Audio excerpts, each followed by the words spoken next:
Guys ഇന്നത്തെ വീഡിയോക്ക് എല്ലാവർക്കും സ്വാഗതം കേട്ടോ. ഞാൻ എൻ്റെ കരിപ്പീടിയൊക്കെ കിടക്കുന്ന ടാങ്ക് കാണിച്ചത് കേട്ടോ. എൻ്റെ കരിപ്പീടിയൊക്കെ കിടക്കുന്ന ടാങ്ക് ഇതാണ് കേട്ടോ. ഇതിൽ 5-6 കരിപ്പീടി ഉണ്ടാവുള്ളൂ. നിങ്ങൾ ശ്രദ്ധിച്ച് നോക്കിയാൽ ചിലപ്പോൾ കാണാം. ഒരാളവിടെ നിൽക്കുന്നുണ്ട് കേട്ടോ. ഇതിൽ ഏറ്റവും വലുത് അതെവിടെയാണ് അതാക്കുന്നതാണ് കേട്ടോ. ഏറ്റവും വലുത് ഈ ടാങ്കിലത്തെ ഏറ്റവും വലിയ കരിപ്പീടിയാണ് നിൽക്കുന്നത്.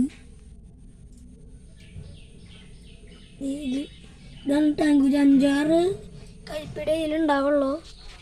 ശരി, ബൈ ഗൈസ്. ഇന്നത്തെ വീഡിയോക്ക് എല്ലാവർക്കും സ്വാഗതം കേട്ടോ. ഞാൻ എൻ്റെ കരിപ്പീടിയൊക്കെ കിടക്കുന്ന ടാങ്ക് കാണിച്ചത് കേട്ടോ. എൻ്റെ കരിപ്പീടിയൊക്കെ കിടക്കുന്ന ടാങ്ക് ഇതാണ് കേട്ടോ. ഇതിൽ 5-6 കരിപ്പീടി ഉണ്ടാവുള്ളൂ. നിങ്ങൾ ശ്രദ്ധിച്ച് നോക്കിയാൽ ചിലപ്പോൾ കാണാം. ഒരാളവിടെ നിൽക്കുന്നുണ്ട് കേട്ടോ. ഇതിൽ ഏറ്റവും വലുത് അതെവിടെയാണ് അതാക്കുന്നതാണ് കേട്ടോ. ഏറ്റവും വലുത് ഈ ടാങ്കിലത്തെ ഏറ്റവും വലിയ കരിപ്പീടിയാണ് നിൽക്കുന്നത്. ഇതാണ് ടാങ്ക്. 5-6 കരിപ്പീടി അതിലുണ്ടാവുള്ളൂ. ശരി, ബൈ.